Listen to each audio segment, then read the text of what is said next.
creates, but he's one up by Shaheen, who has 5. Yeah. So, speaking of breaking through, this is Shaheen taking another chance at it now in the top 4 with a good matchup. Yeah, I mean, what we perceive to be a pretty good matchup for him. Now, it depends on who you talk to. I know that Sam Black feels like he can beat control decks. He has a configuration that he likes when he's playing Mono Blue Devotion that is pretty counterspell heavy, relies on Biden of Thassa, and just kind of pacing the game in such a way that he feels like he can overcome the matchup.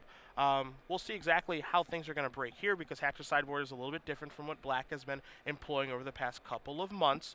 But Hatch has had a lot of success with Mono Blue. No one's had more success than Sam Black has with the deck, and we'll see if he can overcome the Esper Master in Shaheen Soorani. Yeah, when you look at Shaheen's deck, the one thing that speaks out to me is, boy, it has a lot of removal in it.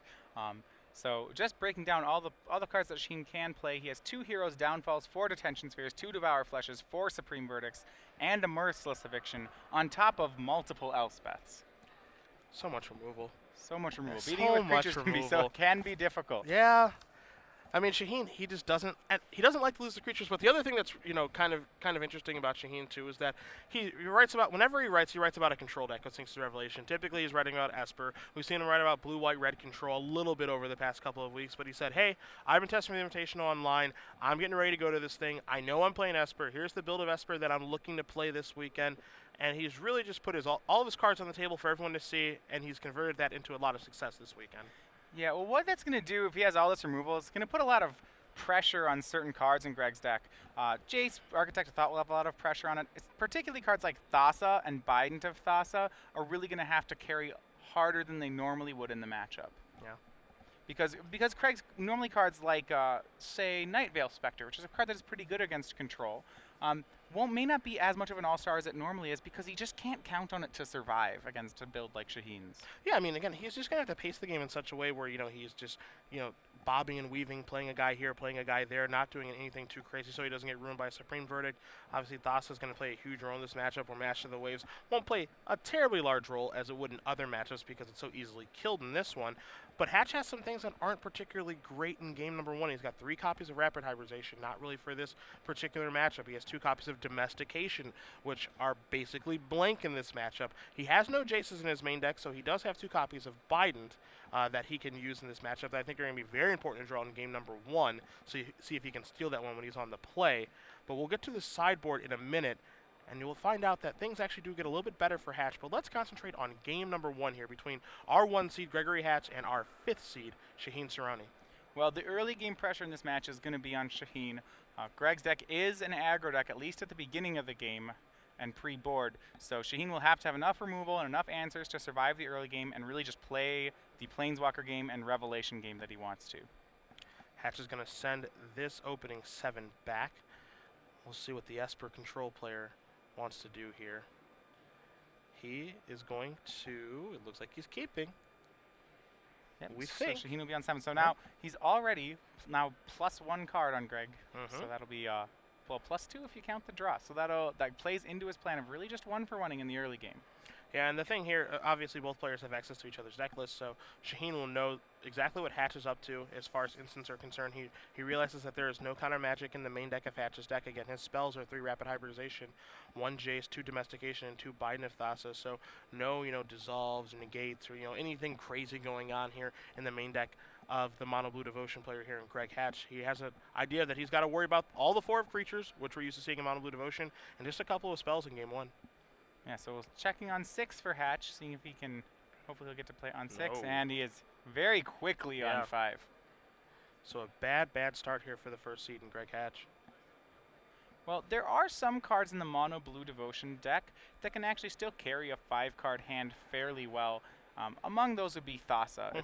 It's a card that, maybe Greg can't have the kind of double Cloudfin Raptor, Judge's Familiar start that he hopes for. But as long as he gets Thassa and possibly Bident of Thassa or Jace, he can recover from a mull to 5, which is one of the things that the blue deck is decent at doing. Yeah, I mean, it's going to revolve around Biden of Thassa in this particular game, I think, for him to be able to come back into this one and recoup that card disadvantage that's happening here from the mulligans. But it's going to be a tough road ahead, especially when Soorani has confidently kept his 7 cards here. And, it already feels like a pretty favorable matchup here for the Esper control player. Again, it depends on the build, but in this particular situation that we're right now, of a build that has 3 rapid hybrids, 2 domestications in the main deck, and the player mulliganing to 5, things are only getting worse here for Hatch. Yeah. Well, Biden is actually a card that Shaheen has a little. He doesn't have many counterspells, so it's a card that pretty much has to be detention sphered. Machine with 3 counterspells in the main, that's pretty low for control decks right now. What Shaheen has to do instead to combat the Biden is really just kill all the creatures, which is of course a route that he's comfortable taking. But the thing with Biden is that even if Shaheen misses for 1 turn on killing all the creatures, he gets punished very hard for it. Judges Familiar is how Hatch is going to begin our semifinals. Soorani going to play Temple of Silence, put the card on the bottom, and pass the turn back. So we'll see if Hatch has any problem hitting his land drops. Looks like the answer is no. Another Judges Familiar and an attack here from 1 from the Mono Blue Devotion player. Soorani's actually a little land light right now. It looks like he may have kept, a 2-lander. On top of that, he does have a lot of removal, though. He has a Sphinx's Revelation, he has an Azorius Charm, he has a Detention Sphere, and he did hit a land that turn after scrying the card to the bottom, so he should be firing on all cylinders pretty quickly here. And he does have an Azorius Charm to cycle here. The question is, would Hatch actually want to sacrifice a Judge's Familiar to counter the cycling if that does come into the equation? We'll see what Soorani wants to do here with this attack, however. Well, if Soorani wants to play the Azorius Charm as a kill spell, he could just try to put one of these attackers on top of the deck. I can't imagine that Greg would let him do that. Drawing one of these 1-drops on turn 3 would be very bad. So basically, this will kill the Judge's Familiar because I would think Greg is going to sack the Familiar to try to counter the Azorius Charm. And it looks like that Soorani right now is saying, all right, I'm going to cycle this Azorius Charm in combat. Do you want to sack a Judge's Familiar and prevent me from drawing a card? Or are you okay with this? Now he's trying to draw a card. That would be giving Greg an extra choice, which is interesting.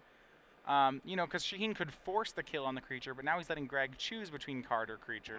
You usually want to take that choice away from your opponent, unless you think... What that means is that Shaheen thinks that card is better than killing the creature, so he's giving Gregory a chance to make the wrong decision. Yeah. You see, Hatch is going to really think this one through, and he says, all right, that's fine. Take your card. So that's what Shaheen wanted in the first place. Yeah. But really what that does is it's just a good situation for Shaheen overall, as now Hatch is going to play a Night Veil Spectre and pass the turn back, so not a bad mulligan to 5 with the plays on turn 1, 2, and 3 here for Hatch. Well, the Night Veil Spectre is protected by the 2 Judges Familiars really well here. It can get Greg a lot of card advantage. We do see a Supreme Verdict in Shaheen's hand, and if he builds his way up to that, that'll be very powerful. Greg has to hope that he bricks on the land. Alright, so Hatch is immediately just going to draw his card and send it into the red zone here. So an attack for 4, trigger. There's a Temple of Silence for you, my friend. That's going to come into play, we believe, for Hatch. Greg now a couple extra colors of mana. And it looks like he is going to play this Scry land. Yep, and he's going to take a look.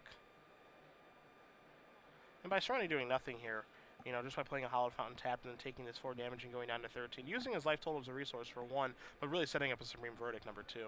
Yeah, and I mean, this is a very good start for Greg. The Judge's Familiars, like I said, protecting the Night Veil Spectre. Every time it hits, it's drawing a card for Greg, and if Shaheen doesn't have the Verdict, this is very punishing. Now here's a Thassa, so that will survive a Verdict, as Shaheen's going to quickly draw a card. There's an island. Hatch knows what's going to happen Greg here. does it before Shaheen even shows him the card. Going to scry with Thassa to begin his turn, will Hatch. See what he's able to find here. That is the Mutavault and just going to pass the turn back. So a long way away from the Devotion count on Thassa, but at least he can control his draw step a little bit, as Soorani's going to play a Hallowed Fountain untapped, and that is a Detention Sphere to take care of that problematic god. All right, so that is the answer that Shaheen has for Thassa in his deck, but he's able to hit it. He plays his land untapped there, I believe, so that he has the Devour Flesh right there for the Mutavault. Very good heads-up play. And he is running Greg out of resources very quickly. Follow-up Mutavault there from Hatch. He's going to pass the turn back. See, Shaheen's going to play a Temple of Silence. He's doing exactly everything that his deck wants to do in this particular matchup, which is get rid of everything, but most importantly, make sure that Thassa is very low impact in this game. Yeah, so Shaheen's remaining hand there was Revelation, Hero's Downfall, Detention Sphere. You see, that's why he just fired off his first Revelation for 2. He just wants to continue hitting land traps and building toward a bigger Revelation later on. Mutavault in for 2. And Hatch just passes the turn back, so not a lot of action over here. You see he's just got 2 islands in his hand. There's a Blood Baron of a Scope that shows up to the party. And Shaheen going to confidently pass the turn back. Yeah, Shaheen his draw off that Revelation was just full of threats. It was a Jace, Architect of Thought, and a Blood Baron. Mutavault not feeling so tough now. Going to go back into the land row. You see Yeah. Thassa's going to be cast and resolve here. Hatch will also play an island to go along with that Mutavault and Temple of Silence and pass the turn back. Yeah, but this is going to fall into Shaheen's camp. Shaheen does have the detention sphere again for Thassa, and now Blood Baron's going to start to connect, and it's pretty uncommon that once Blood Baron connects once, it usually continues to connect. Yeah, it's really, really tough in this situation where, Hatch needs to draw Rapid Hybridization to take care of this, but that'll leave behind a 3-3 that he would have to similarly take care of. Here's the detention sphere that you mentioned to take care of Thassa yet again. You can really see that if the games play out this way, ignoring the mulligans, where Shaheen's able to just kill everything, use his mana every turn, get 2 or 3 for 1s with Supreme Verdict, it's going to be very, very difficult for him to lose. Yep, Shaheen first starts out by plussing the Jace to protect it from the Mutavault, and Greg doesn't need to play this one out. He's going to go ahead and scoop it, and Shaheen is up 1-0. So we're going to bring it back to the booth here very quickly. Both the players are going to go towards their sideboards, and we'll be doing the same in just a moment. But first, we have to ask our trivia question for you guys. Matthias is going to take care of it, but I'll explain the rules very, very quickly for you. Of course, get your Twitters ready. Hashtag SCG Premium for your answer to the question Matthias is going to ask. We're going to announce the winner at the conclusion of our semifinal round, and the winner will get 6 months of premium. So it's about accuracy, not speed. All right. So we're going to ask a question about the deck of Shaheen Soorani here. We talked about the removal in his deck. Shaheen, a big fan of board sweepers. In this case, 4 board sweepers was not enough. So in addition to Supreme Verdict, what is the 5th board sweeper that Shaheen is running in his main deck? All right. You can name that one additional board sweeper. Again, hashtag your answer with the hashtag of SCG Premium. And again, we will announce the winner at the conclusion of our semifinals match. Again, these are best of 5, not 3 as they typically are. So it'll be a little ways away, but hopefully not too far. As we're going to cut back to the match and take a look at the sideboards here. Hatch actually has a lot of things that he can work with now. Yes. Game 1, again, I think is very, very ugly for him, but he's got 4 gainsays that he can bring in. He's got 2 Jace Memory Adept, 2 Jace Architect of Thought, 2 Essence Scatter, which I don't think are going to play a big role in this matchup, 3 copies of Ratchet Bomb, which are pretty good against Detention Sphere, and then 2 additional Domestications, but his 2 in his main deck he's certainly going to bring out here. So I like the fact that he has 4 hard counters and then 4 Planeswalkers to bring in. Yeah, he has 4 Jaces, 4 hard counters, and there's so many cards that were really bad in his main deck.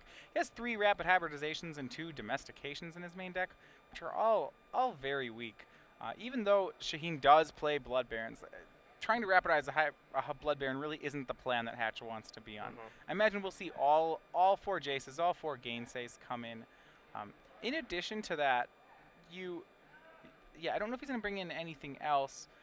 As far as for cards to board out, there's a couple of ways Greg can approach it. He can board out usually the crappy creatures or the ones that he thinks are less impact. So we think like Tidebinder Mage, Frostburn Weird, things that really just get Supreme Verdicted, because Shaheen already has a lot of pressure on him to Supreme Verdict a Nightveil Spectre, just if it's a Nightveil Spectre by itself. So by throwing in something like a Tidebinder Mage, Greg it's just giving Shaheen a free card. Yep. So by cutting those, he turns more of Shaheen's 2-for-1s just into 1-for-1s. Take a look at Soorani's sideboard here. 2 copies of Python Needle, a Trading Post, an additional Blood Baron of Escopa, 2 Fiendslayer Paladins, 2 Sin Collectors, 3 Doomblades, a Gainsay, 2 copies of Negate, and a Glare Heresy. Now, of course, as we mentioned right at the top, both players have access to each other's sideboards, so I wouldn't be surprised to see him bring in Negates when he knows that Hatch is going to be bringing in Planeswalkers. The big question here, and the question I have for you, is would you bring in Sin Collectors here when you know your opponent's bringing in Gainsays? Well, that's an interesting way to approach it. I mean, there are some things that we know are going to come in. For example, Doomblade, an excellent card against a creature deck. Greg is a creature deck. Sin Collector is interesting in the matchup, and I'll be interested to see what Shaheen wants to board out would be the first thing. I don't think he needs Aetherling in this matchup, though I'm not positive on how it plays out. He knows that Greg isn't boarding in his own Aetherling. So how Shaheen normally wants to play the matchup is to just go late, cast Revelations. There isn't pressure for him to resolve things, but he doesn't to resolve some sort of win con. So if so, he's going to want to use Elspeth and Blood Baron because Greg's main counterspell is Gainsay. Shaheen doesn't really want to rely on anything that's blue. Okay. So Aetherling will come out. Maybe N Elspeth will come out. It's just very expensive. Shaheen needs to leave in some number of his win cons, but he can go pretty light on them. So based on the number of cards he's boarding out, I would guess that Sin Collector comes in. It's probably better than something like Merciless Eviction, or maybe even some of the clunkier counter magic in the matchup. All right, well, we'll see how both players do end up sideboarding here. Hatch taking a look at Soorani's deck list there as he's making his sideboarding decisions. Again, I expect to see the 4 Gainsays come in along with the 4 Planeswalkers. We might see some number of Ratchet Bombs, not sure. Wouldn't be surprised to see him board out some number of Tidebinder Mages as they are just glorified Grizzly Bears at this point. Not going to have much of an impact on this matchup like they did in his previous matchup against Eric Smith when he was playing Red-White Devotion. Yeah. Going back to the sideboard from Shaheen, he also, rather than boarding the Sin Collectors, can just stay with Negate. Some of the cards that he's worried about the most, like Bident and Jaces, are things that can be negated but can't be Sin Collected. There's some drawback. Negate is blue, so Greg can interact with it as well.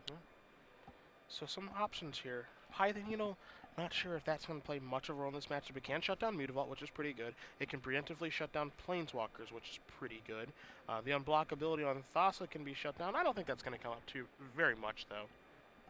So I don't know if he wants to bring in any Needles at all in this particular matchup. Needle's pretty reactionary in this matchup. Remember that the more times you play a turn where pressure isn't getting put on, the more it probably favors Shaheen. Needle is a card that really is a 1-for-1 most of the time, and that does probably play into Shaheen's game plan too much. If there was one card in Shaheen's deck that was just unbeatable and really high impact, I would say sure, go for the Pithing Needle, but I don't see one card that I really would feel that I need to Needle. Well, he looks like he's happy with his configuration right now. Hatch is still deciding exactly what he wants to do. And, of course, as we do get results about our other match between Andrew Shrout and Max Brown, we will certainly let you guys know.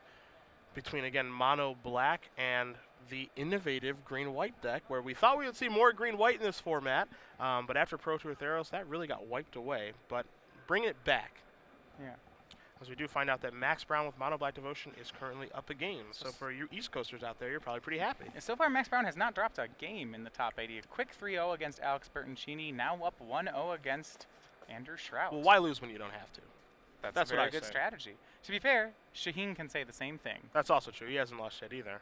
Are we in store for a Mono Black versus Esper Finals? Well, one of them has to lose eventually. Do they? Or they'd have to play a very long game. All right, you're right. They do have to probably lose eventually. So Hatch, with his back against the wall, again, in what we perceive to be a pretty difficult matchup, again, because Soorani has so much removal, does not have a lot of, reactive counterspells like we've seen some other Esper players or with blue-white control. He loves board control, as you mentioned. He loves Planeswalkers. He loves creatures. He can kill everything that you play. That's the style of Magic that he likes.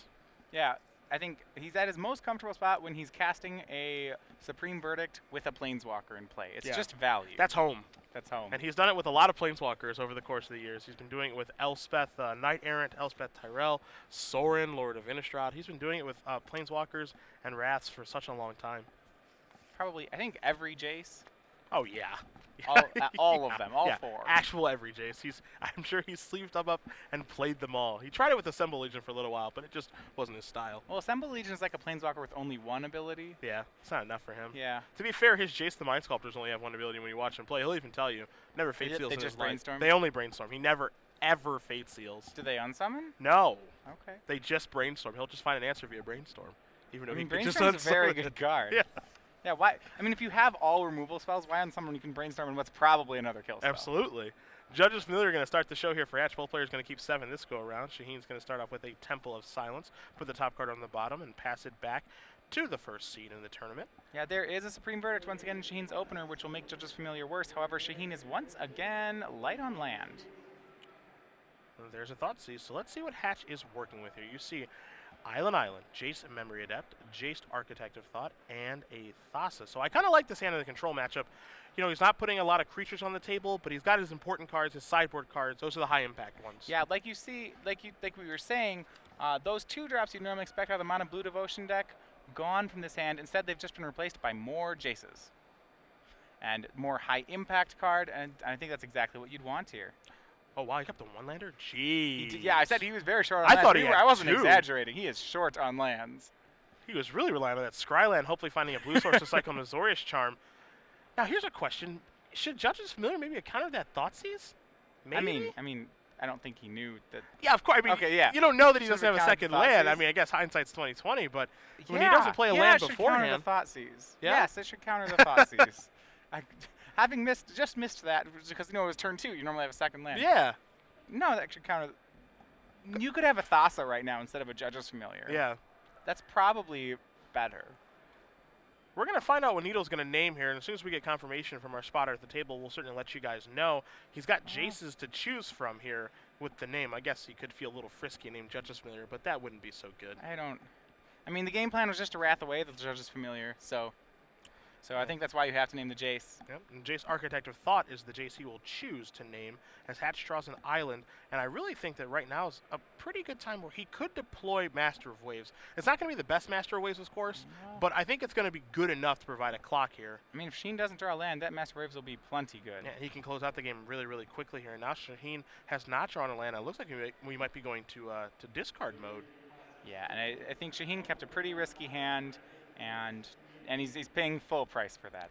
Hey, if you're Hatch or you're a Greg Hatch fan at home, and I know plenty of you are watching, you got to be thrilled with the keep that Shaheen had here. You know, Hatch is basically picking up a free win, it feels like, at this point, and now Hatch is going to say, I'm going to mill you 10. I wouldn't be surprised if he turns over 10 lands. And yeah, now normally, I think if it was not open deck list, Shaheen would have scooped in response to that 0. But Greg already knows what cards are in Shaheen's deck. I might even concede just so Greg doesn't know exactly how I boarded. Yeah. I mean, I don't. Yeah, there we go. And we're on to game 3. And he will concede, and we move on to a third and final game. So, Soorani kept a risky one there, kept a one-lander with a scry land. The rest of the spells, obviously, in the hand were quite good, but he did not get there, and so now we are even up here between Hatch and Soorani. I'm gonna kind of throw a little bit of a question out there with with the keep. I understand that Shaheen had all the cards you'd want in the matchup. You know, he had the Detention Sphere, he had the Azorius Charm, he had the Supreme Verdict, so it looks like a great hand, but keeping a one-lander with any of these Revelation control decks really just kind of goes counter to how the decks play. Yeah, I mean, I don't really. Obviously, I can look at the game and say, hey, why do you keep? Hey, why do you keep? He didn't draw the second. I mean, yeah, he it'd didn't be draw nicer the second. if he drew the second. Yeah, but you know, I can see a hand that has Azorius Charm and a Scry land. You have a Thoughtseize. I think he may have had a Needle in his opener as well. So he had some things to do in the early turns that could potentially buy him some time to get to the verdict that can win him the game. But the game changes after sideboard. It's not about the creature so much after sideboard. So a verdict isn't going to be the end-all be-all where it would be game 1. You know, things change. Hatch has counter spells after sideboard. He's got planeswalkers that he cares about resolving.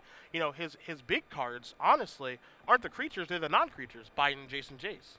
Right, so in Shaheen's thing, you know, I'm a little tentative even about keeping 2-land Azorius Charm hands. Yeah. Like, I look at those and be like, man, I sure wish I had more lands than that. But what Shaheen did have is he did have a Thoughtseize and a Pithing Needle, which together can answer most of the must-answer cards, which I think why he determined it was a keepable hand. Yeah. At the same time, he probably needed to run 2 or 3 lands off the top to be able to keep it. Now don't forget, on the other side of our bracket, if we do have time to go over there, we certainly will. Max Brown, Andrew Shrout. Max Brown currently up a game with a Mono Black Devotion, playing against, again, Shrout's green white deck that I know we watched him win with last round. Yeah, he defeated Taya Steel 3-1, losing game 2, but actually winning them off the back of Advent of the Worm and Boon Satyr. Powerful green cards. Yeah, cards which are pretty good against. Well, in that situation, they were good because they are Mizium Mortar proof, or at least somewhat Mizium Mortar proof. They'd be good against these decks, but for a completely different reason. Yeah. Because they have flash. I like how his green-white deck plays, and again, it's with Shrout. He took a pretty risky line with this tournament, with the constructed deck that he played in the standard portion of, you know, just playing a green-white deck that, you know, has a kind of a rough blue-white or mono-blue matchup, but again, he does have Skylasher and Mistcutter Hydra in his main deck, so his deck is very innovative. It's very, very different. I'm sure he caught a lot of people off guard over the course of this weekend, and it's worked out for him very well sitting here in the semifinals of the Invitational. Yeah, and actually for Andrew Shrout, if he can make the finals, he's got to be pretty happy to play against either Soorani or Hatch. Remember, Shrout has 8 protection from blue creatures in the main deck, and these decks are both very blue. Yeah, Azorius Charm, Detention Sphere, you guys aren't going to work too well against Shrout, but he's got to get by Max Brown first, so as you mentioned, has not lost yet, as Soorani is going to take a mulligan this go-around. Now, I'm very surprised. I did see in the mulligan, Shaheen still has kept the Aetherling in. That's a little bit surprising. It is a way to close out a game pretty quickly, but, you know, do you need that card to close out a game against Mono Blue where maybe Blood Baron or Elspeth will suffice? Yeah, it doesn't really close out quickly because you don't want to. I mean, you'd want to play it on 7 at the very least because Greg has maybe a rapid hybridization if you suspect one. I mean, the advantage of Aetherling isn't that he wins the game fast. It's that once you play him, he always wins the game. You know, he has great inevitability. But the Blue Devotion deck doesn't really remove your win cons anyway. And then on top of that, it can be gainsayed, which I would try to not play gainsayable win conditions, which is why you've seen things like even Archangel of Thunes he play out of control decks. Temple of Deceit is where Soorani is going to begin. Hatch is going to start off with that. Judge's Familiar. So, all 3 games, he started off with a little bit of pressure. Obviously not a ton, but it's better than nothing. Yeah, well, Judge's Familiar, as we saw in Game 1, if it's paired with a Night Veil Spectre draw, can be really potent. It will protect Greg from everything that's not a Supreme Verdict. Frostburn Weird is going to join the party here for Hatch after an attack for 1. Soorani's just going to play a Plains and pass the turnbacks. And obviously, Hatch has to tread a little bit lightly here because there's already a white source out there. So how much does he want to commit to the board? He could walk into a Supreme Verdict. Yeah, he'd love to either commit by pumping 3 times or commit with something like a Thassa here. He's going to pump once, twice, and 3. So and Frostburn's going to go on top. Yeah.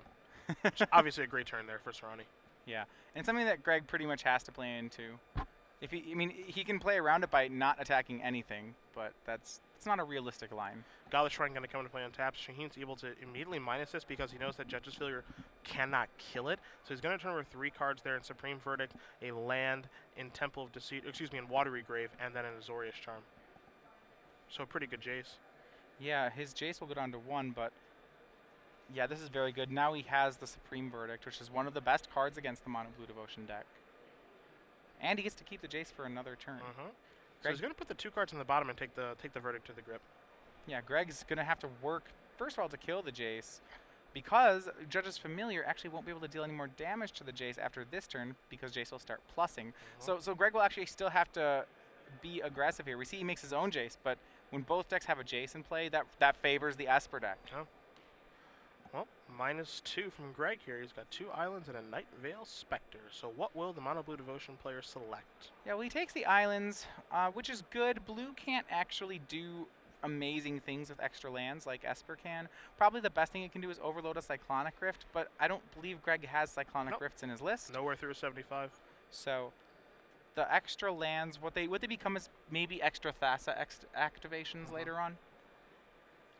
So Soorani just takes up his Jace and passes the turn back. So as you mentioned, Judge's Familiar not going to be able to get any work done here. We'll see what Hatch wants to do with his Jace and see what he wants to do over the course of this turn. As again, we know he has 2 islands in his hand, also a Frostburn Weird from a lot earlier because of that Azorius Charm. Yeah, so Greg's in a difficult spot because they've reached the point where Shaheen has 5 lands and a Planeswalker, and he really doesn't have any pressure. So he needs to create pressure, and whether that's through a Bident or a Thassa, he's going to need something. He's going to go with Frostburn Weird, but that's still pretty light on pressure, as it's almost certain Shaheen has an answer to one. Jace going to take up. He is not comfortable with cashing that in yet. Hatch going to play an island, and will he attack with Mutavault for 1 to maybe knock down Jace a little bit or knock down Soorani's life total? It's going to get killed if he attacks with it. He still might want to attack with it, to be fair. Yeah, to get the elimination spell out of Soorani's hand, perhaps? Absolutely. There's a 5% chance maybe that Shaheen can't kill it, and if so, you can knock the Jace down to 1 and deny Shaheen some cards, and it's amazing. But I think it looks like he just wants to keep the Mutavault alive, which is a good way to play it. Well, we're cashing in Jace here, so there are 2 copies of Pie the Needle and an island. I wasn't sure if Shaheen would bring in both. Well, he might bring in 1. Both. Yeah, I agree. So let's go over the things you can Pithing Needle out of Gregory Hatch's deck. You can hit Jace. You can hit the other Jace. You can hit Thassa, but unblockability is not really a thing that Esper cares about. Outside of that, Frostburn Weird, Mutavault, a couple cards that are on the table right now. Mutavault's a pretty good one to hit, I would say. Frostburn Weird, if you're playing Esper and you can't kill a Frostburn Weird, the game's probably already gotten out of your control. But it shows some real respect, at least, for Greg's plan to win with Jace Memory Adept. The Shaheen, a player that normally plays pretty quickly here, after resolving that Jace, he's slowed down quite a bit. He needs to figure out what he wants to do over the next couple of turns. Does he want to play Needle this turn? We know he has a Verdict in his hand. Does he want to cash that in? He's got a Jace in his hand. Does he want to use that? He's got some serious decisions to make that will affect the next couple of turns, as we do find out very quickly that Max Brown still has not lost 2 games to 0. Well, after Shaheen lost game 2, Max is the last player in the hasn't lost club, and he may make it all the way to the finals without dropping a game. So Soorani's going to go with Jace yet again, figuring out how he wants to tap for it this go around. Rarely do you see him play, this slowly. He's normally very quick to make his decisions. Yep, so he's going to go ahead and replace the Jace that was minused. He's going to minus this one too. Okay. So that's going to turn over a Doomblade and Azorius Charm and a Watery Grave. My guess is he'll just take the pile of 2 cards here. All these are about as good as each other. Hatch taking a look at his hand before he makes his Jace decision. Also knows that he has a Jace activation that's probably coming on his turn as well. So really wants to figure out how he wants to navigate this game now that he knows that his creatures can actually do some damage next turn. Yeah, as this game goes later, both players actually are pretty good at drawing cards in this matchup. Things that matter, Supreme Verdicts still matter, and Shaheen's white win cons matter. Remember that Greg will actually be able to fight a pretty powerful counter war if he wants to. So removal versus land. So Azorius Charm and Doomblade are going to go to the grip. The Watery Grave is going to go to the bottom. Yeah, that's a play that he's thinking that Shaheen, if Shaheen's hand is all spells, no land, then it's by giving Shaheen spells, he's giving him the thing he doesn't want. As it works out, that's not really what Shaheen's hand is. Giving him double spells is probably giving him more than he needs to. Yeah, it's a little bit scary as Hatch is going to take a draw step here. He draws another copy of Jace Architect of Thought. He's going to minus the Jace that he has in play. So 1, 2, and 3 is Island, Mutavault. Pretty easy split for a couple of reasons. The big one being that Soorani has a needle in his hand, so he doesn't really care about an additional copy of Mutavault. Right, Greg will take the Mutavault. He did take 2 islands last time on the Jace split, so he has enough land really for the rest of the game. The big thing he has to worry about is that still he has very little pressure. So he's at 16 and not worried. Yeah, he's got very little pressure, and it's difficult to want to extend it into this board, too, because he knows that Soorani has a Verdict in his hand. He also has a Doomblade and a Azorius Charm, too, so how much can you actually afford to extend into this board? Well, you can kill the Jace, and it'll cost you a creature. It'll probably cost you your Mutavault. It'll cost you your Mutavault if you want to kill Jace, but you can do it. And I think that's the first decision that Gregory's going to have to make. So you see him separate his lands, deciding exactly how he wants to navigate this turn here. Pretty important one here, too, because I think he wants to do whatever it takes to get the Jace Architect of Thought off the board so the Soorani can't continue to draw cards, because Shaheen has already established that he is more than willing to just go -2/-2, you know, get my cards and move on from that part of the game. Yeah, so we'll see. He has not made a land drop yet, and it looks like his creatures are just going to swing at Jace. That means that Shaheen, if he wants to spend his Doomblade, and I do think he does, can actually save his Jace here. Well, I mean, well, his Jace will actually die because Judge's Splinter can just counter the Doomblade on whatever target. Right. So You're absolutely right. Okay. So instead he'll just let the Jace die. Yeah. What we could have seen Hatch do is attack Frostborn Weird over at Jace and then Judge's Familiar over at Shaheen to get 1 point of damage in, but it looks like he's got some ways that he wants to use his mana this turn, and he's going to start by playing a replacement Jace. Yeah, Greg did plus the Jace a turn ago with the eventual intention of getting an extra activation off it, but it seems like he has felt there's enough pressure down that he needs to just play an additional Jace. We weren't sure if Hatch was going to leave in Rapid Hybridization. The answer is that yes, he will. He has 3 in his main deck. We don't know how many he's left in, but he snaps that up an island and puts Nightveil Spectre onto the bottom of his deck. Well, it suggests he wants to play a control game. You know, he has boarded in the big Jaces. This becomes more like a control mirror. If you're going to play like a control deck, you have to be able to answer everything in your opponent's deck, and that includes Blood Baron and Viscapa, so you'll need to have an answer to it. I still am not positive how Greg will answer an Elspeth if Shaheen gets one of those down.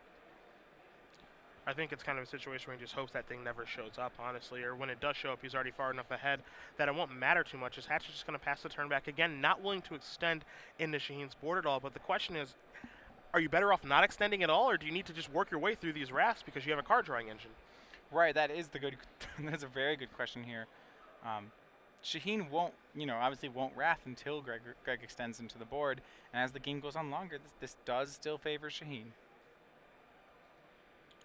Again, it's all about pacing when you're the mono move player, because you are the aggro deck. The Esper control deck is always going to be the control and the reactive deck here. Soorani's decided that he is going to take his 2-for-1 with Supreme Verdict. So bye-bye Judge's Familiar, bye-bye Frostburn Weird. He's got a land to play, and we thought it may be an island, so he's giving away a little bit of information. But if that he has another one? Yeah. Not positive he does have another one, though. I'm not either. Okay, I see a Watery Grave there. All They're right. going with the Python Needle, so an Azorius Charm in the grip as well. Seems like he is okay letting Gregory continue to activate Jaces. Well, there's a needle, so let's see what he's going to name here. Mutavault or Jace? We'll see which one he goes with. Could be other Jace, too. It could be Jace 5 if he's really concerned about that. And he will go with Jace Architect of Thought. We just do get confirmation from our table spotter. Yeah, Shaheen had gotten rid of both his own Jaces. Now he has no more Architects of Thought in hand, so there's no collateral damage on this Pithing Needle. Here's a Judge's Familiar. I like this play a lot by Hatch. Playing this pre-combat means that his Mutavaults can get in and not have to worry about a removal spell because Soorani only has 2 mana available right now. Yeah, so how many Mutavaults will he swing with is the question. He could do 4 damage. That would get Shaheen down to 12, but maybe there's something else he wants to resolve, and it's going to be Jace 5. Okay. So he can't needle that. And the other thing that we do know right now, Matthias, is that the other needle, that's on the bottom of the old deck. You're absolutely right. So Shaheen is going to get milled for 10. He does, I believe, have the detentions here, so this isn't gonna go the whole distance. See, there's a Hero's Downfall. There's the detention sphere in that pile. I believe we see an Elspeth, another copy of Jace. You see Hatch is going to analyze things. Shaheen's going to put those 10 cards into the bin. And is this the best use of Jace right now? Because what this does is it forces Shaheen to actually answer this problem. And Shaheen's going to untap all of his lands and take a draw step. But Hatch is consistently just asking questions at a pretty decent clip right now. I think his pacing of this game is pretty good so far. He's asking questions, and he's being able to keep his hand full of cards while doing it. And I think that's what he wants to do in this matchup. Hatch will take a draw. And he gets another Jace Architect of Thought. So the needle still is on Jace 4. So that's not going to do very much. And that's his 3rd Jace. Again, he has 3 Jace Architect of Thought and then 2 copies of Jace Memory Adept after sideboard. And now Hatch is going to go in the tank and figure out the best way to start this turn off. All right, so he's going to continue to produce threats. This one looks like it's going to be Nightveil Spectre. Still hasn't found the Thausa yet either. You see a Doomblade in Soorani's hand right now. Yeah, it does look like the other architect of the other Jace Memory Adept. It might is in Greg's hand. Okay. Mutavault, maybe feeling a little frisky. Yeah, he's gonna get 1 Mutavault in there. It looks like maybe even 2 Mutavaults. Gonna play an island. Now he's gonna activate this one. Red zone with all 3. Doomblade going to take care of the first one. Let's see what Azorius Charm is going to do here. Shaheen's been holding on to it for a while. Yeah, Shaheen does have the extra mana, so Judge's Familiar can't take out the Azorius Charm. Doomblade hits the first Mutavault. Shaheen finally takes damage, goes down to 13 there. There's a Temple. Immediately puts that into play, puts the top card onto the bottom of the deck, and passes the turn back very, very quickly. So Soorani, you've seen his hand. He's got an Azorius Charm, and he has lands right now, so no Sphinx's Revelation.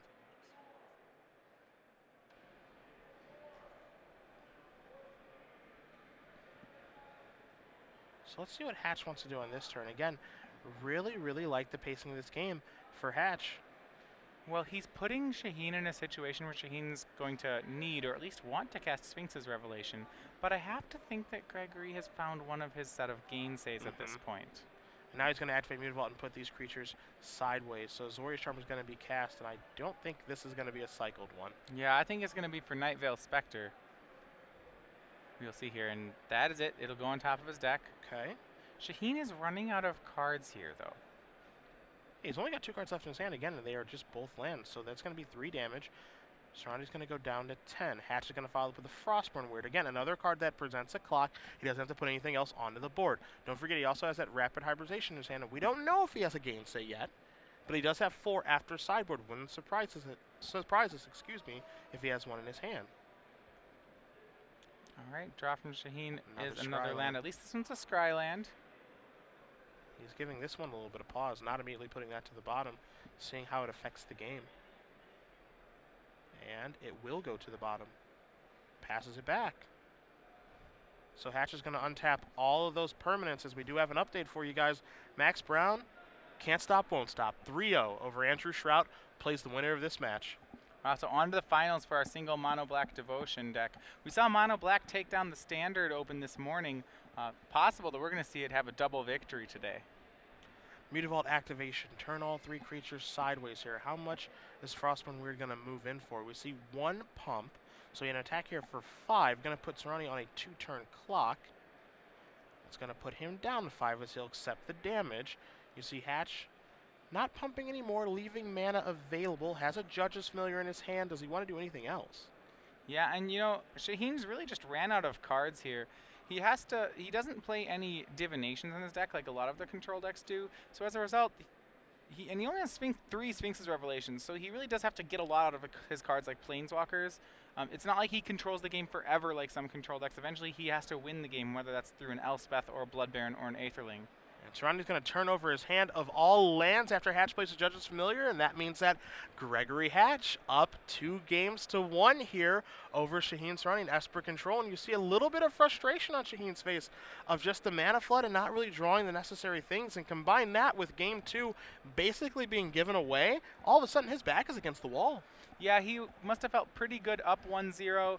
He did give up Game 2 where he took a calculated risk that didn't pan out. You can shake that off, but I think it's this third game that really might stay with him. And, that's a game where things were going according to his plan and then just really didn't happen.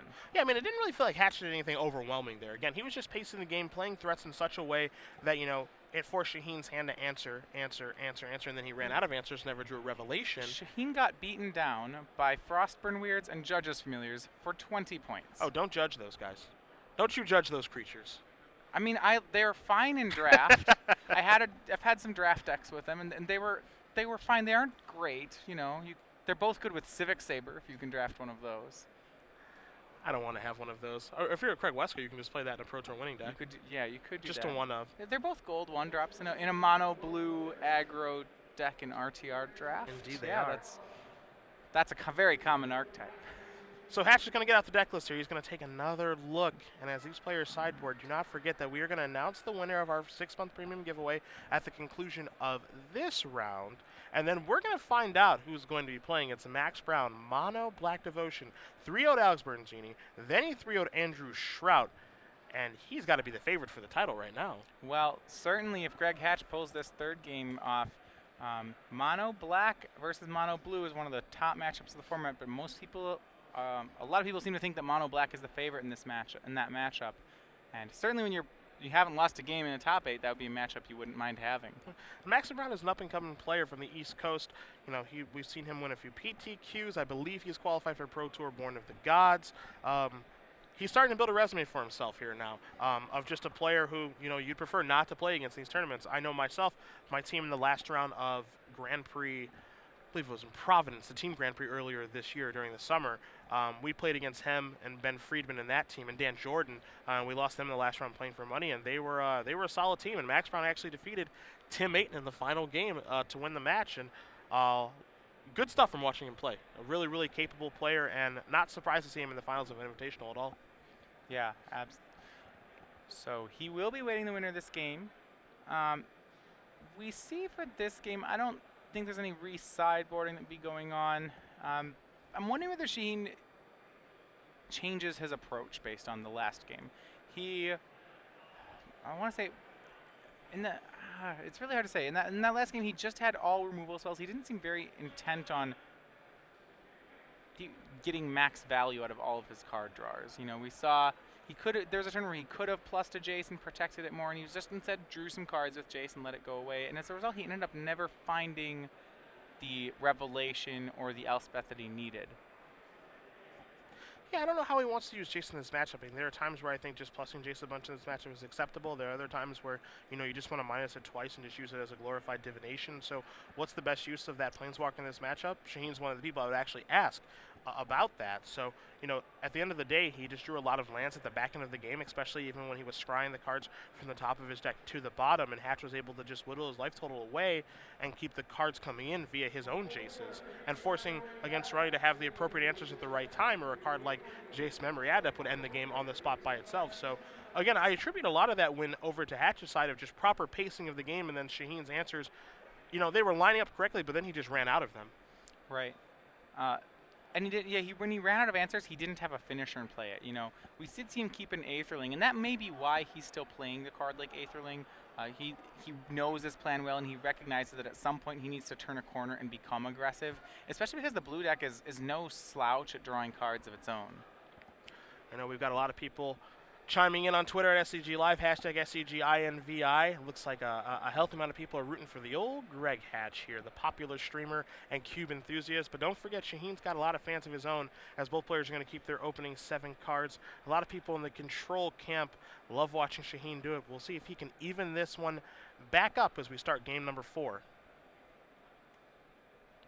We'll see an island here from Greg. Is it Judge familiar? Oh, it's not. For once, no 1-drop. So no wonder up here, Shaheen is going to Thought Seize, and now he'll be able to, we'll see what Greg kept. He'll be able to sculpt around that. And he kept us a lot of Jace. 3 Jaces, 2 Architects of Thought, and a Memory Adept, along with a Ratchet Bomb and a Nightveil Spectre. So once again, it's one of those all high-impact card hands.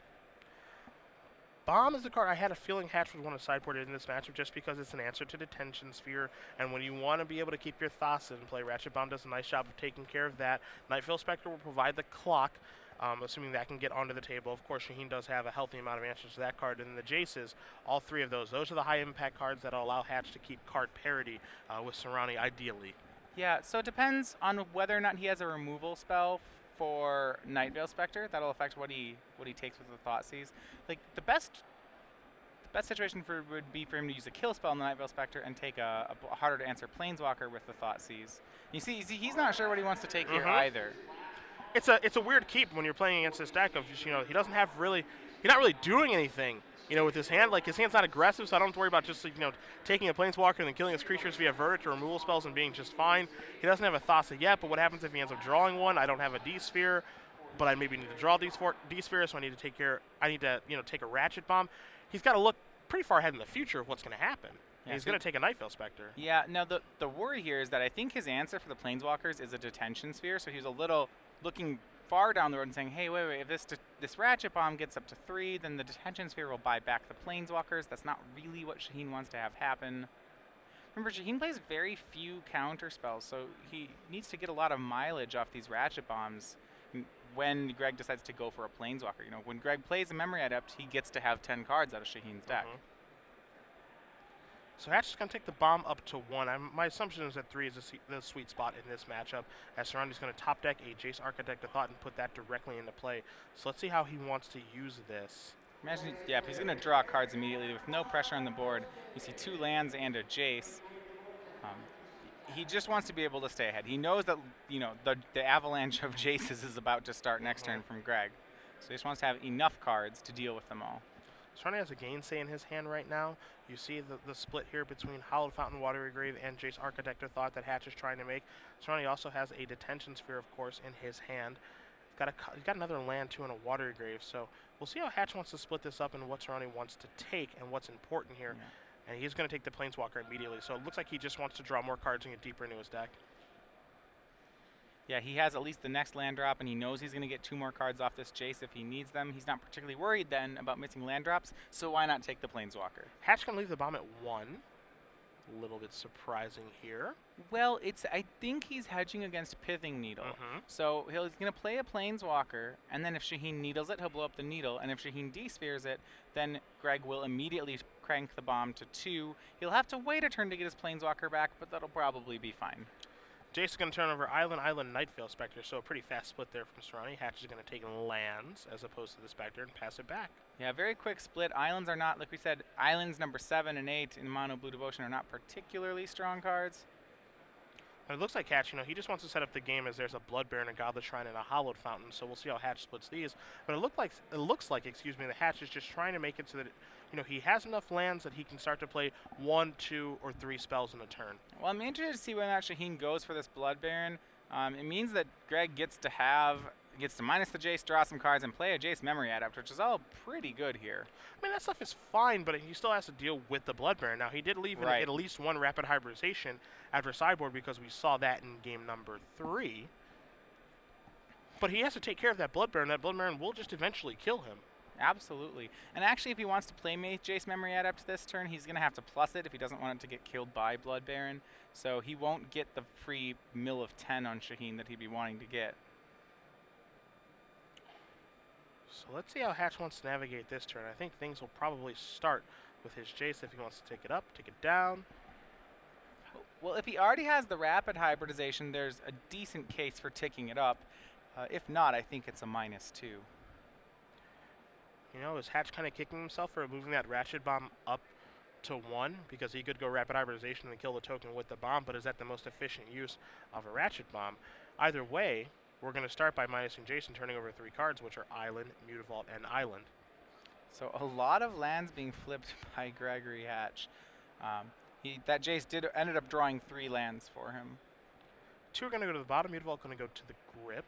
Again, Hatch has not played a land yet on his 5th turn, but we know he's got plenty of them, and Mutavault would be the easiest one to play, and that's where he's going to start. So I'm curious whether he's going to Jace 5 here or do something else. He's brought Jace 5 to the forefront of his hand. Now he's shuffled it back, so he's really deciding what he wants to do, because I don't think his hand has a ton of action, but he is going to tap 5 mana, so this feels like a Jace 5 to me. Yep. So the 5 mana Jace, the Jace Memory Adept, is in play. And he will +1 to draw a card and mill Shaheen for 1 to get it just out of range of that Blood Baron. Yeah, Hero's Downfall is going to go to the graveyard, which means that's one less answer to a Planeswalker, but Soorani draws a Pithing Needle. Yeah, so Greg was leaving the bomb where it was so that he could address both Pithing Needle or Detention Sphere, whichever one Shaheen had. But thanks to Pithing Needle, the answer is that Shaheen has both of them. So the Jace Memory Adept will be able to do what it's supposed to do, but the needle isn't on Jace Memory Adept. It was on Ratchet Bomb. And now Sphere is going to take care of Jace, and now Blood Baron is going to go to the face. So Shaheen is taking a pretty aggressive approach. Bomb is taken care of by Needle. Sphere takes care of the Jace, and now he's going to start going after Hatch's life total and say, basically, you're going to need an answer to this Blood Baron, or you're just going to die in 4 turns. Yeah, this is actually the best way to do it, is to needle the Sphere and then de-sphere the Planeswalker, because that way if the bomb cranks up to hit the Detention Sphere, this allows Shaheen to play more Detention Spheres and not have the bomb 2 for 1 him if the bomb ever gets to 3. So Hatch is going to play an island.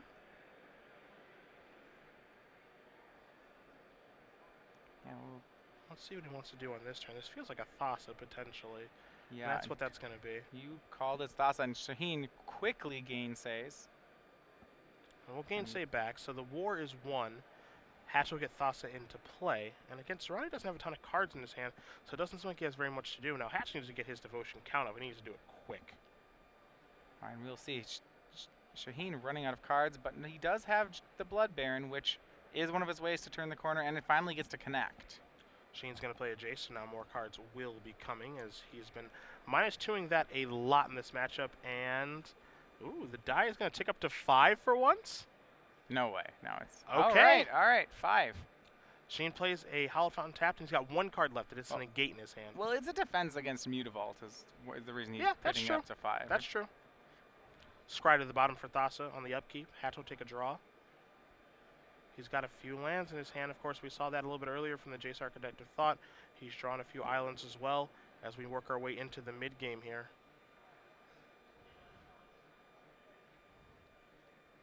All right, yeah, 7th land down.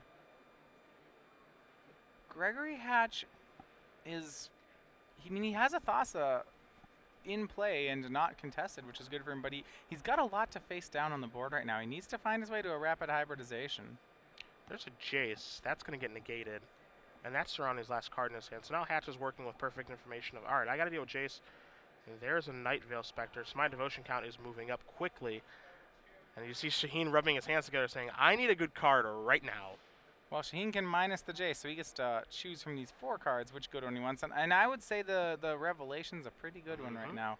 Gregory Hatch is tapped out, and that is very strong. Yeah, Verdict is going to go to the bottom along with the Temple. Plains is going to come and play on tap. Soorani can currently Revelation for 5. He's going to do it in his main phase so that Hatch can't gainsay it. So he's going to draw 5 cards, going to go up to 29. And gain 5 life, excuse me. Yeah, and this is just huge for Soorani. He has the untapped land and the Revelation. This is very likely enough gas for him to continue his hold on the board. Aetherling among the cards that are drawn there for Soorani. And we do see this Blood Baron. It can't be blocked. It has protection from the Night Veil Spectre. And it'll put Gregory to 8. Shaheen's life total getting very, very high right now. He's going to move to 33, and so now Blood Baron, you don't often see it go into ultimate mode, but because the opponent's under 10 and Shaheen's above 30. Oh my, we have an 8/8 Blood Baron, yeah, right? we do, which is rare. but I don't know if I've we ever quote seen it. unquote we All quote right. unquote got there. So yes, Blood Baron. He has more text other than the after the break it has a second ability. If you have 30 more life and an opponent has 10 or less, Blood Baron. Oh, it's a 10/10 flyer. It becomes ridiculous. All right. So Shaheen now does have a 10/10 flying lifelink pro white pro black. Yeah, it becomes fun beatable. That's what it becomes. Well, it can't be blocked by Mutavaults. That's the relevant part of it. Yeah, it can't be blocked by Nightveil Spectre either. So with one more attack, it could just be lights out here for Hatch. Now he can probably get Shaheen under 30, and there's a Master of Ways. Devotion check is going to be 1, 2, 3, 4, 5. So 5 elementals are going to come into play. Well, he can get Shaheen under 30, except Shaheen drew a Sphinx's Revelation off that Revelation, so he could pre-combat put himself back above That's 30 true. and then swing for a lethal attack. So Lines you don't see all the time. no, it doesn't happen a ton. It sure is fun when it does, though. That's for sure. So let's see what Hatch wants to do here. Does he want to try to attack Jace?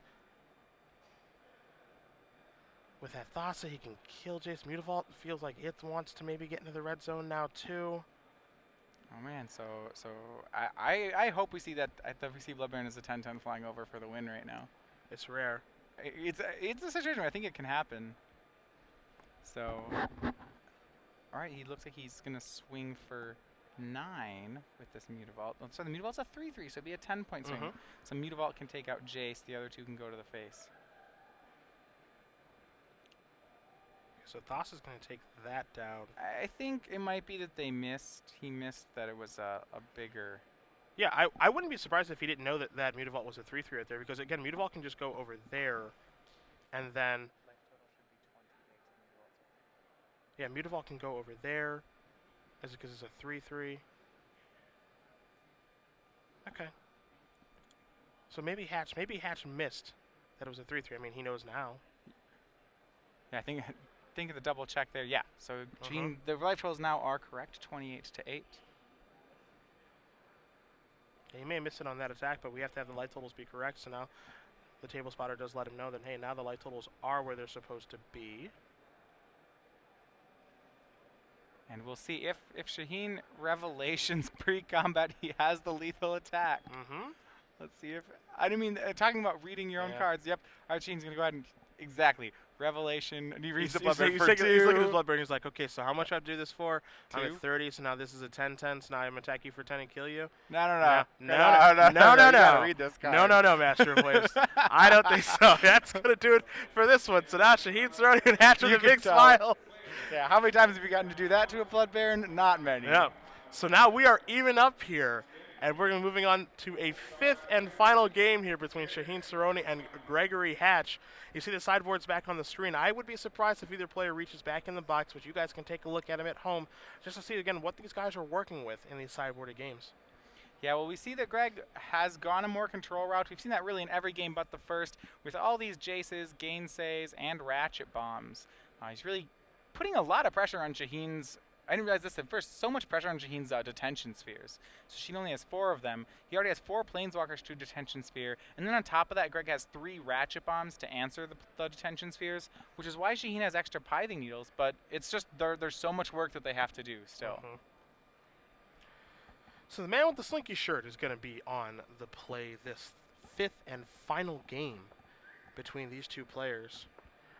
Mono Blue Devotion, I mean, being the first seed is pretty killer right here. Unfortunately for Hatch, he lost the first game, but he took the initiative back by winning Game 2 and Game 3, loses Game 4 in some pretty sweet fashion with the Blood Baron going ultimate. Going multiplayer. Yeah. And so now we'll move on to a 5th and final one. Wonder if Hatch is going to change his configuration. He's certainly taking a look, as I would too. Yeah. Since this is the last one here. Remember, the winner, we already have our other half of the bracket complete. Yep. We have Max Brown in the finals, playing Mono Black Devotion with a 3-0 victory over Alex Bertoncini and another 3-0 over Andrew Shrout. Yeah, he's making it look easy this afternoon with just with 2 3-0 victories, very decisive.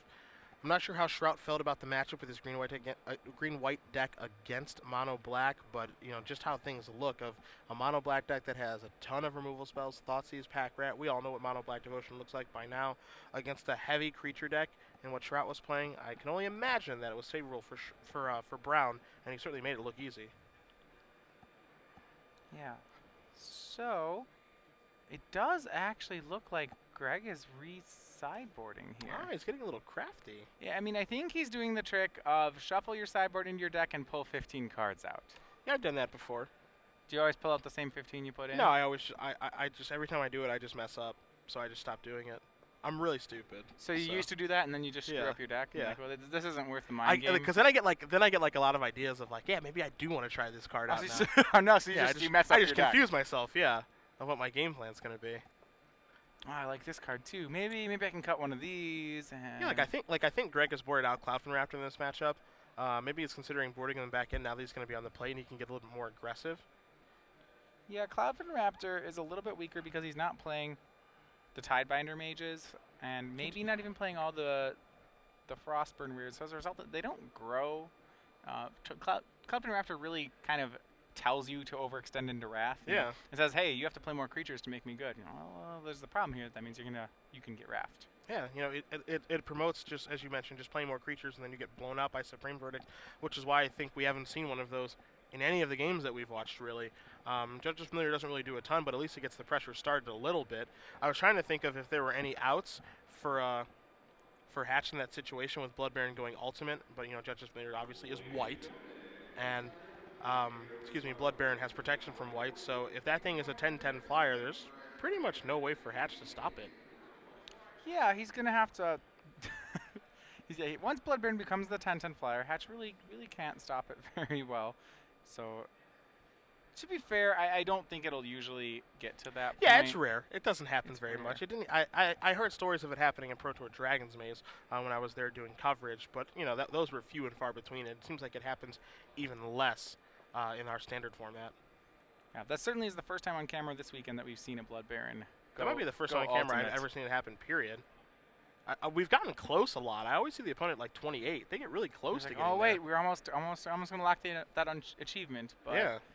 And then normally they just concede to a Blood Baron, so it never happens, which is kind of lame, because I like seeing it happen. But you see Soorani is going to take a look here at the sideboard one more time. Make sure he's happy with this configuration as Hatch is shuffling up.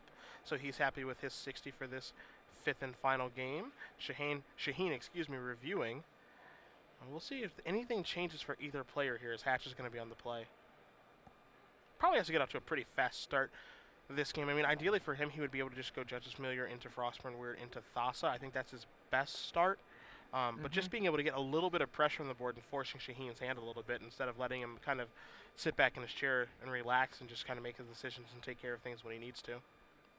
Yeah, he needs to have board pressure. Though to be fair, he won game 3 with very little pressure, and at any point in the game, he really just played some low drops, made a Jace, and then just kept putting a small amount of pressure until Shaheen actually just ran out of cards. Yeah, I mean, but it was a different type of pressure, right? Where the Planeswalkers mixed with just a little, like a few creatures, like a Judge's Familiar and a Mutavault, Judge's Familiar and a Frostburn Weird. Just like there were different types of pressures attacking from different angles. You got to answer the Planeswalkers, which take different answers than the creatures, unless, Shaheen obviously draws a Hero's Downfall. But he was putting on different types of pressure, which actually made things difficult for Shaheen. Now, granted, Shaheen never really drew, a Revelation to resolve to try to be able to keep up on cards with Hatch, but the fact that it was mixed pressure and doing different things, I think, what resulted in Hatch winning that game. Yeah, it really was the number of cards. So Greg can sometimes actually draw more cards than the Esper deck, although it's hard. That's possible. So that, he can put pressure on Shaheen's 1-for-1ing, though typically I think the pressure will be on the board. Yeah. And again, in these 4 games so far, we've got Shaheen Biden of Thassa shown up. That's a big card in this kind of matchup. Again, Hatch has 2 of those in his main deck. We'll see if that one does show up. We've seen a lot of Jace, and we've seen a lot of 5-mana Jace, too. 4-mana and 5-mana Jace. Yeah, well, the 5-mana Jace has been pretty good against Shaheen because of the fact that he doesn't have counter spells. It actually gets to have an activation every time when Greg plays it. Whether that's a mill 10 or a draw card, Greg actually gets value off the Planeswalker. So when it is a 2-for-1, in Greg's favor when he casts it. Super important for Hatch, too, to always make sure he can get some value off of those Planeswalkers before they get taken care of. And, of course, if Shaheen doesn't have an answer to the Planeswalkers almost immediately, especially in the case of Jace Memory Adept, he basically loses the game. Yeah, Memory Adept is... I mean, that's the appeal of that Planeswalker, is that it wins a game very quickly when left unanswered. And I think it's one of the it's design-wise, it's an interesting planeswalker because it is, I think, one of our only 5-mana planeswalkers that exerts no board presence. Mm-hmm. You know, all it does is mills and draws cards. It doesn't help the board at all. It can't protect itself really at all. And as a result, what you get on the other side is you get a planeswalker that's very, very strong at winning the game. Yeah, it's certainly powerful, though answerable, but it does demand an answer. So, a very unique card, and we've seen it win a lot last year in those Revelation Mirrors, the blue-white-red deck that Jerry Thompson would play a lot. You know, that was one of the cards that you would fight over with the spells and everything else. And once that thing resolved, it was very hard for the opponent to win. Not the same nowadays, but pretty close. As you see, Hatch is going to take a look at his opening hand. Is he happy as he pulls a couple lands to the front? He is. So we are underway as both players are going to keep 7 cards. No judges familiar. Soorani with a Temple of Silence to scry. Bottoms up that goes. I think Soorani is light on lands again. It's a 2-lander this time, not a 1-lander. But I think the scry to the bottom was because it was not a land. There's a Frostburn weird. Shaheen draws a Watery Grave. There we go. So he's going to be able to play. He has enough lands at this point. And now here's a Thoughtseize. So let's see what Hatch is working with. This is a solid hand right here from Greg. He needs a blue source pretty badly for the Nightfield Spectre, but outside of that, he's got a Thassa, a Rapid Hybridization, a Gainsay, and a Mutavault. Well, the Thassa's almost certain to get taken here by Shaheen. So you're right. If Greg doesn't hit the blue source, his board will not be that intimidating, as he won't have really a turn 3 play at all. His turn 3 play will be to pump Frostburn Weird a couple times.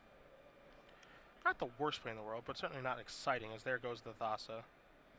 Yeah, Shaheen down to 18 from the Thoughtseize. We'll see if Greg can hit that island. I do not believe he does. No, so not many plays available for him here. We will see what he can do with it. He does have a fair amount of early damage on, which is pretty good in the matchup, but you have to think that Shaheen has some ways to deal with a 1-4. Yeah, you got to be happy for Shaheen. Pretty much a sigh of relief there that he was able to dodge the Nightfield Spectre at this point in the game. Just an attack for 3 on turn 3 from Hatch via Frostburn Weird is all that he's got. Now Soorani is going to play another Thoughtseize. Shahine's being very aggressive with his own life total, playing Shocklands and Thoughtseizes. Ah, that's what the draw was. Biden of Thassa, okay. And Shaheen is hitting every card in Gregory's hand, all the dangerous cards, 1 turn before Greg's about to cast them. Biden to win resolved is very strong against the Esper deck. You see, he doesn't know if he wants to take it because he's staring at a negate in his hand. So he doesn't know if he wants to take that or not. It looks like the answer is yes, I do. Yeah, I think he wants the problem with that is that if he holds the negate for the Biden's a must-answer spell, and if he holds the negate for the Biden, it means he's a little hamstrung on trying to play Supreme Verdict. Looks like Hatch drew another Gainsay for the turn. So let's see what he wants to do on this particular turn. Soorani has a Doomblade in his hand. We also know that he plays Devour Flesh in his deck. So what spell does Hatch want to try to play around, and is he just going to move in and try to pump? And try to pump at least once.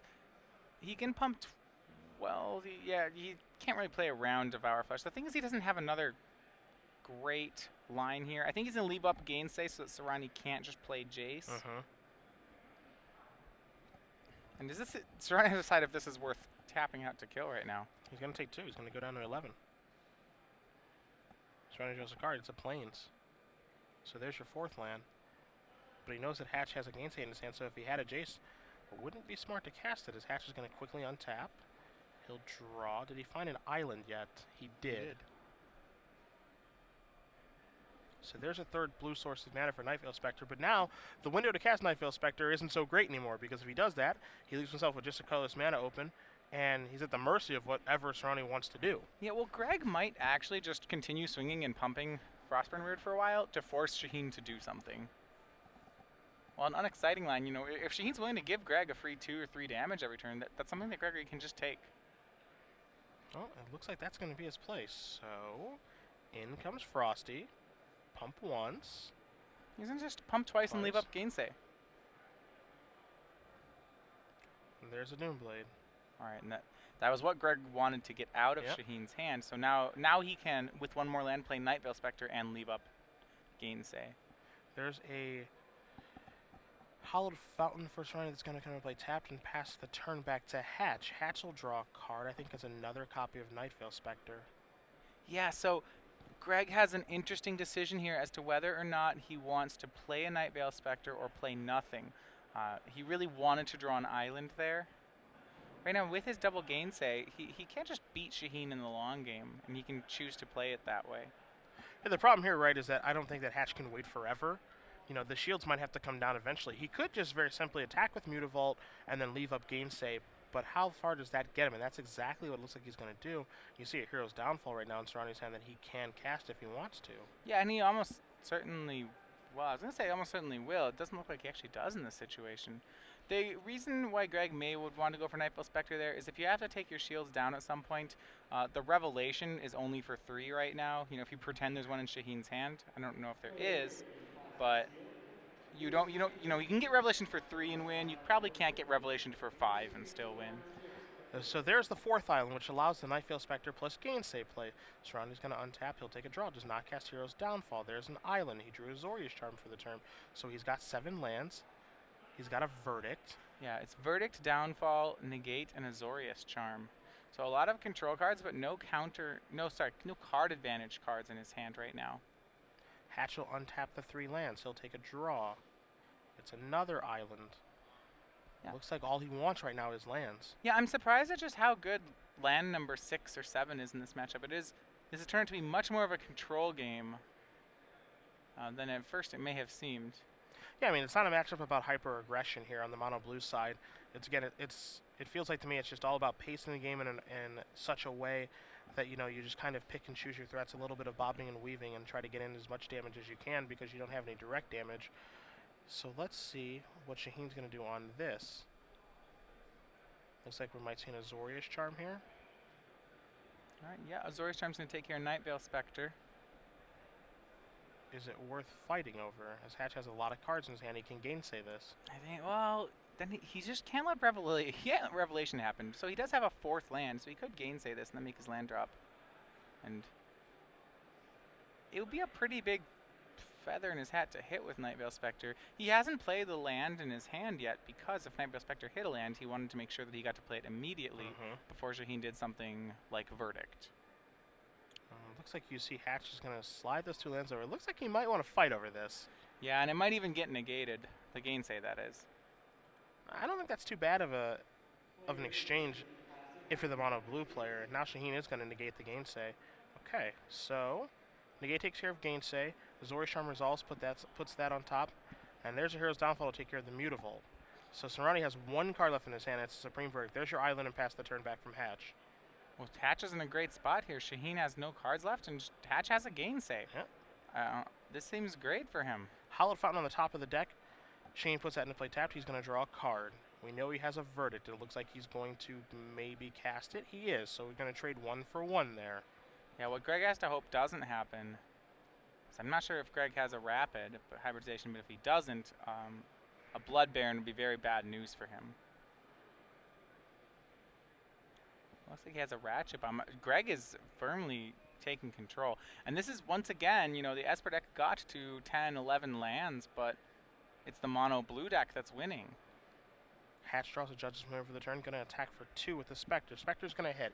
Puts Soorani down to 7.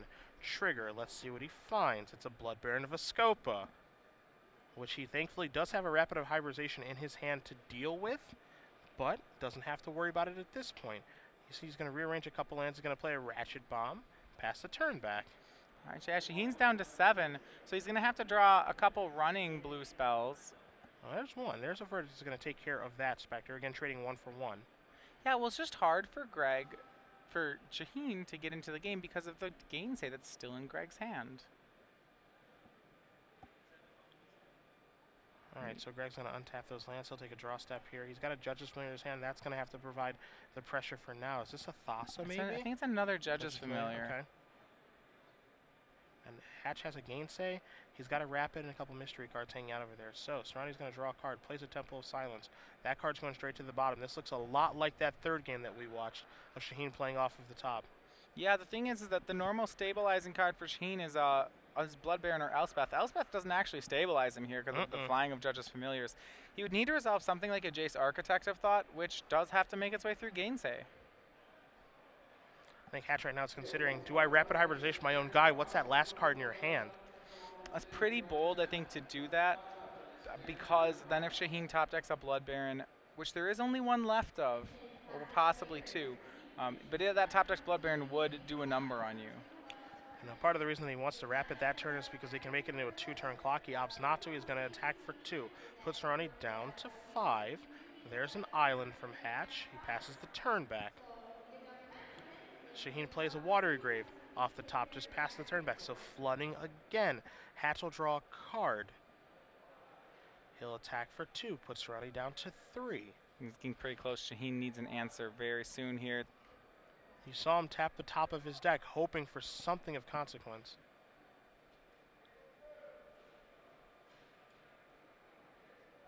Hatch passes. Untap that 1 Watery Grave. Take a draw. That's a Hallowed Fountain. This is a lot of lands in a row for Shaheen. Hatch is going to cast a Rapid, and that is it. So Gregory Hatch, your first seed in this tournament, is going to defeat Shaheen Soorani 3-2, and he's moving on to the finals of this Invitational to play against the Mono Black.